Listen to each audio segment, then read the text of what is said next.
उत्तमम, जिसका मन शांत हो गया है, बार बार जहां जा रहा था अभ्यास के द्वारा जब प्रभु में लगाया तो प्रभु में लग करके वो शांत हो गया, रजोगुण का नाश हो गया।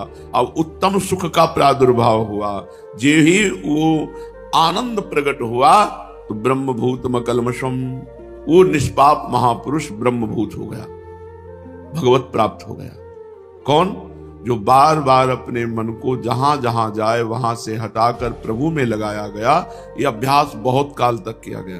पीछे वर्णन किया गया है कि हारे नहीं, चाहे वर्ष के वर्ष बीत जाए, जन्म के जन्म बीत जाए, हमें हारना नहीं है। हमें हर समय प्रयत्नशील रहना है, अपने मन को प्रभु में लगाने का प्रयास जारी रखना है। सुख मिले ना मिले, सिद्धि हो ना हो, भगवान मिले ना मिले, हमें हर समय भजन करते रहना है।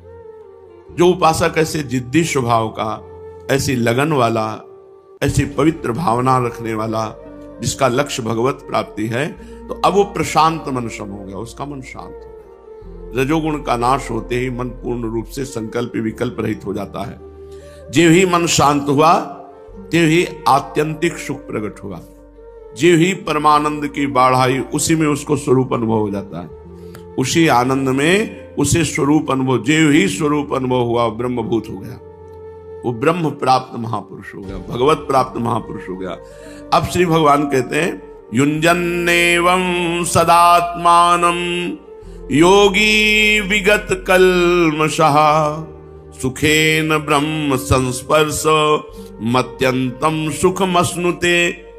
इस प्रकार अपने आप को सदा परमात्मा में लगाता हुआ पाप रहित योगी सुख पूर्वक ब्रह्म प्राप्ति रूप अत्यंत महासुख का अनुभव कर लेता है। निरंतर भजन करने वाला निष्पाप योगी साधक उपासक बिना प्रयास के भगवत प्राप्ति कर लेता है। युञ्जन एवं सदात्मानम योगी विगत कल्मषः। तब तक भगवत अनुभव नहीं होगा जब तक हृदय में कल्मष है। कल्मष माने पाप। जब तक पाप की पहचान कामना, भोगों की कामना हो रही, इसका मतलब मन मलिन है। निष्पाप प्रशांत मनसा तो अकल्मषम, कोई कामना नहीं। सोचो कैसा सुख होगा जिसके मन में कोई भी सद असद वासना नहीं, कोई कामना नहीं। कैसा, तो आप सोच भी नहीं सकते कि वो कैसा सुख, वो सुख ब्रह्म पद में भी नहीं। तभी जिन महापुरुषों को ये सुख मिला तो बोले, न पारमेष्ठम न महेंद्र धिष्णम न सार्वभौमम न रसाधिपत्यम न योग सिद्धि अपुनर्भवम वा। ये सब मुझे नहीं चाहिए। ब्रह्मा का पद, सम्राट पद, देवराज इंद्र पद, योग की सिद्धियां, ये सब मुझे नहीं चाहिए। इतना अद्भुत आनंद आया कि वो ब्रह्म संस्पर्श अत्यंतम, वो ब्रह्म प्राप्ति रूप अत्यंत सुख मश्नुते, महासुख का अनुभव कर लिया। अब उसका अनुभव किस रूप में हुआ? तो बोले, सर्वभूत स्थमात्मानम सर्वभूत स्थमात्मानम सर्वभूतानि चात्मनि ईक्षते योग युक्तात्मा सर्वत्र समदर्शनः। वो उपासक जो सिद्ध हो चुका है, भगवत प्राप्त हो चुका है, उसकी तो स्थिति ऐसी है, पर साधक को ऐसा भाव रखना है। वो ईक्षते योग युक्तात्मा सर्वत्र समदर्शना। ईक्षते माने देखना, वो सर्वत्र देखता है। क्या देखता है? एक सच्चिदानंद भगवान ही परिपूर्ण है। जैसे चीनी से बने हुए दीपावली में खिलौने आते हैं, तो एक घोड़ा भी चीनी का होता है, उसके ऊपर सवार भी होता है, वो भी चीनी का होता है।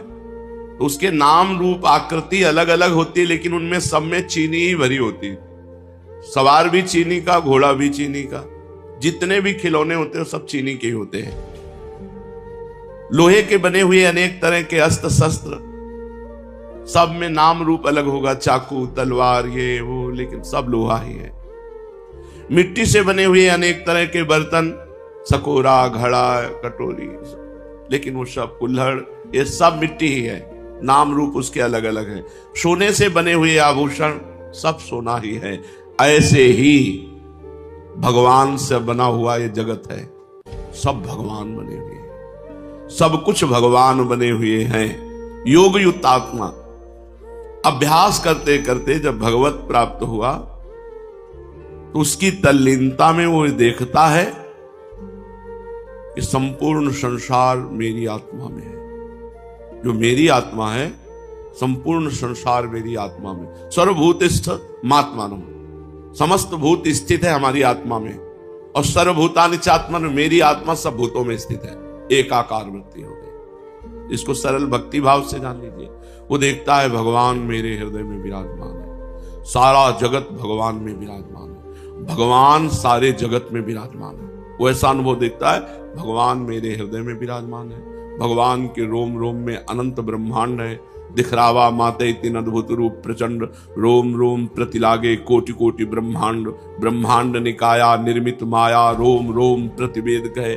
मेरे हृदय में भगवान विराजमान है और भगवान के हृदय में सारा जगत विराजमान है और सारे जगत के हृदय में भगवान विराजमान। सर्वभूतस्थम आत्मानम, मेरी आत्मा में संपूर्ण भूत विराजमान है। सर्वभूतानि चात्मनि, मेरी आत्मा ही संपूर्ण भूतों में प्रकाशित हो रही। ईक्षते, ये देखता है कौन? योग युक्त आत्मा, जो योग को प्राप्त हो चुका है, जो योग युक्त अंतःकरण वाला है। तो सर्वत्र समदर्शनः, वो सब जगह एकमात्र परमात्मा को देखता है। संपूर्ण प्राणियों में अपनी आत्मा को, अपने स्वरूप को स्थित देखता है। जैसे साधारण प्राणी सारे शरीर में अपने आप को देखता है, हाथ पैर आंख कान नाक सब कुछ। जो अज्ञानी जीव है वो मैं ही हूं ऐसा देखता है। ऐसे ज्ञानी जीव अनंत ब्रह्मांडों में मैं ही हूं ऐसा अनुभव करता है। कितना उच्च कोटि का उदार ज्ञान प्राप्त हुआ। अनंत ब्रह्मांडों में चराचर जीवों में वो अपने आप को देखता है और अनंत ब्रह्मांड चराचर जीव अपनी आत्मा को देखता है। सब में अपनी आत्मा विराजमान है, सब अपनी आत्मा में विराजमान है, वो सबकी आत्मा में विराजमान। एक रह गया, दूसरा द्वितीय कोई नहीं। श्री भगवान कहते हैं जब ऐसी स्थिति को प्राप्त होता है, यो माम पश्यति सर्वत्र सर्वं च मयि पश्यति तस्याहं न प्रणश्यामि सच में न प्रणश्यति। जो भक्त सर्वत्र भगवान को देखता है, ये साधक को अकल लड़ानी पड़ती है कि सब में भगवान है, लेकिन जो भजन करते हुए निष्पाप हो गया है, भगवत प्राप्त हो गया है, उसको सब देखो। गोस्वामी तुलसीदास जी कह रहे हैं, जड़ चेतन जग जीव जत सकल राम मैं जानी, बंदों सबके पद कमल सदा जोरी जुग पानी। सिय राम मैं सब जग जानी, करऊं प्रणाम जोरी जुग पानी। सारा जगत भगवान का स्वरूप। यो माम पश्यति सर्वत्र, जो भक्त सब देश काल वस्तु व्यक्ति पशु पक्षी देवता यक्ष राक्षस पदार्थ परिस्थिति घटना सब में श्री भगवान को देखता है। यो माम पश्यति, माम माने भगवान अपने आप को कह रहे हैं, जो मेरे को सर्वत्र देखता है। जैसे ब्रह्मा जी जब बछड़ों और ग्वाल बालों को चुरा करके ले गए, दसम स्कंद भागवत में लीला आती है, तब भगवान श्री कृष्ण स्वयं बछड़े बने, ग्वाल बाल बने। बछड़े और ग्वाल बाल ही नहीं, प्रत्युत उनके बेत बने, सिंगी बने, बांसुरी बने, वस्त्र बने, आभूषण बने, स्वयं सच्चिदानंद भगवान। यावत वत्सकाल्पक वपुर यावत करांघ्यादिकम, यावत दृष्टि विषाण वेणुदल सिज्ञा विभूषांबरम, यावत शील गुणाभिधा कृतिवयो यावत विहारादिकम, सर्वम विष्णुमयम गिरोंग वदजहा सर्वस्वरूपो बभू। वे बालक बछड़े संख्या में जितने थे, जितने छोटे बड़े शरीर थे, जिसके जैसे रूप रंग सांवला गोरा हाव भाव, जिनके पास जितनी छड़ी सींग बांसुरी पत्ते छीके वस्त्र आभूषण शील स्वभाव गुण नाम रूप अवस्था सब कुछ श्री कृष्ण बन गए। वो जैसे खाते थे पीते थे बोलते थे चलते थे हाव भाव करते, सब श्री कृष्ण, सर्वस्व भगवान श्री कृष्ण प्रकट हो गए। जब 1 वर्ष व्यतीत हो गया, वही भगवान बछड़े बने, वही लाठी बने, वही बंसी बने, वही सब कुछ भगवान बने। एक दिन बलराम जी ने देखा इतना प्यार ब्रजवासियों का इन गोपों पर, जिनके नए बछड़े हो गए वो अपने नए बछड़ों से उतना प्यार नहीं करती, गौएं इतने पुराने बछड़ों से प्यार कर रही। ये क्या रहस्य है? तो भगवान बलराम जी ने अपनी दिव्य दृष्टि से देखा, अरे तो सब श्री कृष्ण बने, स्वयं श्री कृष्ण बने हुए हैं। यो माम पश्यति सर्वत्र, जैसे उस समय बने हुए थे ऐसे अब भी भगवान बने हुए। सब कुछ चराचर जड़ चैतन्य स्वयं भगवान बने हुए। सर्वम च मयि पश्यति, सब कुछ भगवान बने हुए हैं, और सर्वम च मयि पश्यति, सब में भगवान है। ये दो दृष्टि, सब भगवान में है और सब में भगवान है। वासना वासुदेवस्य वासितम भुवनत्रयम् सर्वभूत निवासोस्मि वासुदेव नमोस्तुते। भगवान वासुदेव की ही वासना से ये त्रिभुवन प्रकट हुआ है, और जो त्रिभुवन प्रकट हुआ है वो स्वयं वासुदेव ही है। ऐसे भगवान वासुदेव को नमस्कार है। सर्वम च मयि पश्यति, जो भक्त देश काल वस्तु व्यक्ति घटना परिस्थिति आदि को भगवान के अंतर्गत देखता है। जैसे गीता का उपदेश देते समय अर्जुन के द्वारा प्रार्थना करने पर भगवान जब विश्व रूप दिखाया तो कहते हैं कि देख अर्जुन, यही कस्थम जगत कृष्णम पश्याद्य सचराचरम मम देहे। देखो मेरी देह के एक अंश में पूरा चराचर विश्व विराजमान है। इतने विराट भगवान, इतने छोटे हैं भगवान कि चींटी के हृदय में भी आराम से शयन करते हैं, और इतने बड़े हैं कि पूरे अनंत ब्रह्मांड भगवान में वास करते हैं। सब में भगवान वास करते हैं और सब भगवान में वास करते हैं। ये ज्ञान होता है निष्पाप हृदय में। जब भजन करते करते हृदय निष्पाप हो जाता है तब अर्जुन भी कह रहे कि प्रभु मैं आपके शरीर में संपूर्ण प्राणियों को देख रहा हूं। पश्यामि देवास तव देव देहे सर्वास तथा भूत विशेष संघान। संजय ने भी कहा कि अर्जुन ने भगवान के शरीर में सारे संसार को देखा। तत्रैकस्थम जगत कृष्णम प्रविभक्त मने कधा। तात्पर्य है कि अर्जुन ने भगवान के शरीर में सब कुछ भगवत स्वरूप देखा।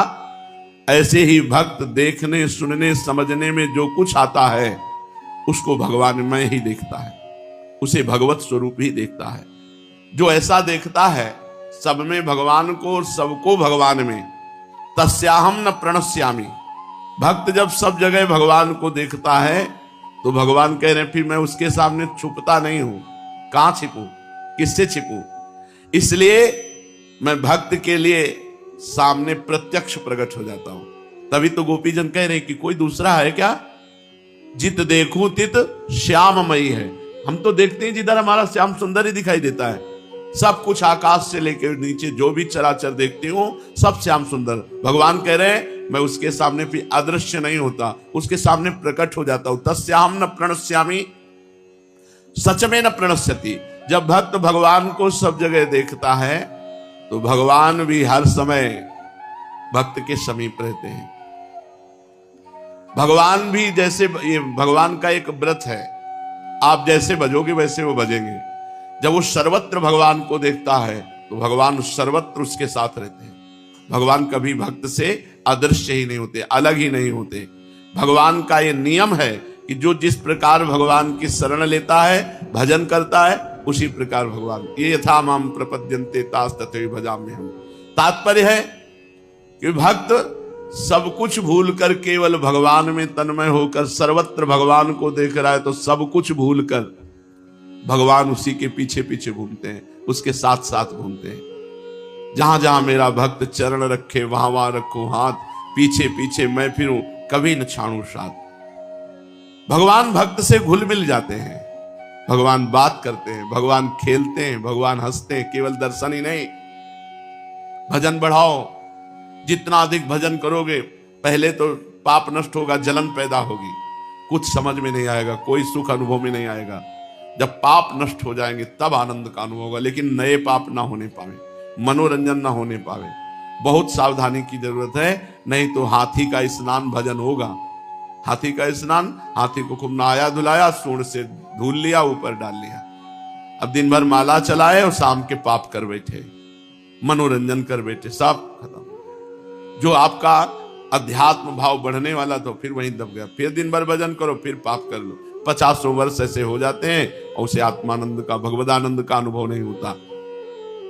श्री भगवान कहते हैं जो सर्वत्र मुझे देखता है, जो सब में मुझे देखता है और मेरे में सबको देखता है, वो उसकी दृष्टि से मैं कभी ओझल नहीं होता और मेरी दृष्टि से वो कभी ओझल नहीं होता।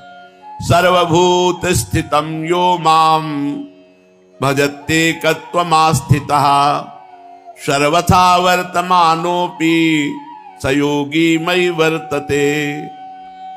एकत्वमास्थितः, भगवान ने बताया कि जो मेरे को सब में और सबको मेरे में देखता है, उसके लिए मैं अदृश्य नहीं होता, उसकी दृष्टि में होता हूं, और वो मेरे लिए अदृश्य नहीं होता, मेरी वो दृष्टि में रहता है। अदृश्य क्यों नहीं होता? कारण कि संपूर्ण प्राणियों में स्थित मेरे साथ उसकी अभिन्नता हो गई और मेरे साथ उसका अत्यधिक प्रेम हो गया है। भगवान में अत्यधिक प्रेम होने से माया का पर्दा फट गया।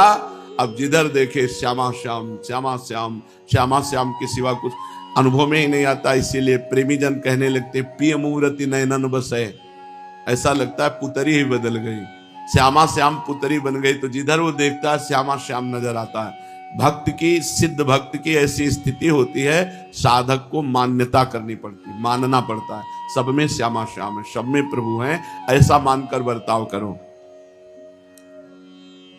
सर्वभूत स्थितम यो माम भजति, सब देश काल वस्तु व्यक्ति घटना परिस्थिति आदि में भगवान ही परिपूर्ण है। ये चराचर जगत भगवत स्वरूप है, यही सच्चा भजन है। बिना इस स्थिति को प्राप्त हुए निकुंज में प्रवेश नहीं होता। हरिवंश महाप्रभु कहते हैं ये क्रूरा अपिपापिनो न च सताम संभाष्य दृश्याश्चये। जो क्रूर है, पापी है, जो संभाषण करने योग्य नहीं है, देखने योग्य नहीं है, वो भी सर्वान वस्तुतया निरीक्ष परम स्वाराध्य बुद्धिर्मम। मेरे स्वाराध्य परम बुद्धि मेरी हो गई कि श्री राधा वल्लभ लाल ही सब हैं, चाहे वो क्रूर हो, चाहे दुष्ट हो, चाहे पापी हो, चाहे नीच हो, चाहे संभाषण योग्य न हो, देखने योग्य न हो, छूने योग्य न हो। ये हरिवंश महाप्रभु कह रहे हैं। ये कोई ना सोचे कि ये तो मेरे संप्रदाय की बात नहीं, गीता सबके संप्रदाय की है।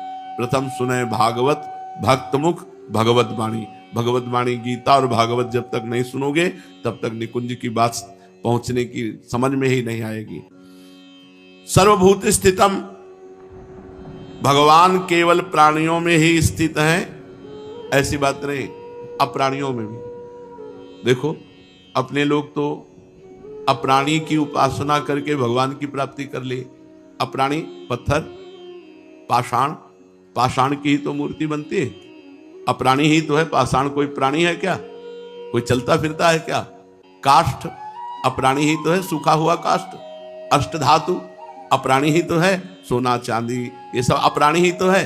लेकिन इनकी मूर्ति बनाकर भावना की तो भगवान की प्राप्ति हो गई। प्राणी में ही भगवान नहीं, अप्राणी में भी भगवान है।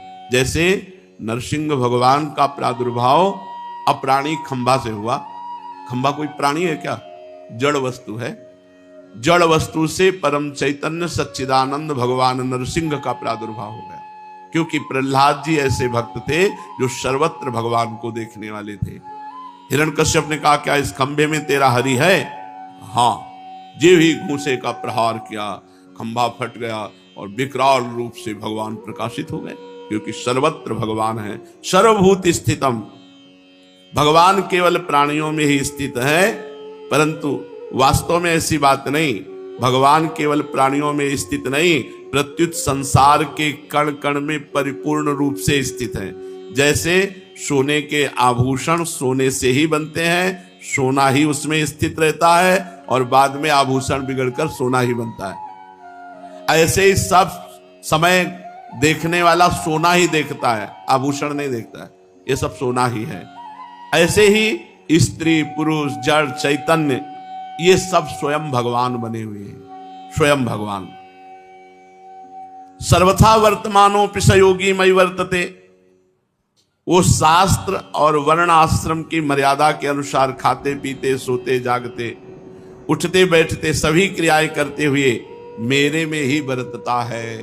भगवान का सतत स्मरण, भगवत स्वरूप में स्थित होकर वो खा रहा है, पी रहा है, चल रहा है, बैठ रहा है, शौच हो रहा है, स्नान कर, सारी क्रियाएं भगवत स्वरूप में स्थित होकर वो मेरे में ही रहता। सर्वथा वर्तमानो पिसयोगी मई वर्तते। भगवान कह रहे हैं सर्वथा वर्तमानोपि, बर्ताव करता है वर्तमान में भगवत स्वरूप में स्थित होकर, जो भी क्रियाएं कर रहा है वो भगवान में स्थित होकर। कारण कि जब उसकी दृष्टि में भगवान के सिवाय दूसरी कोई सत्ता ही नहीं रही, तो वो जो कुछ बर्ताव कर रहा है वो कहां करेगा? श्री भगवान में। वो सब बर्ताव श्री भगवान में, मेरे में ही सब कुछ करता है।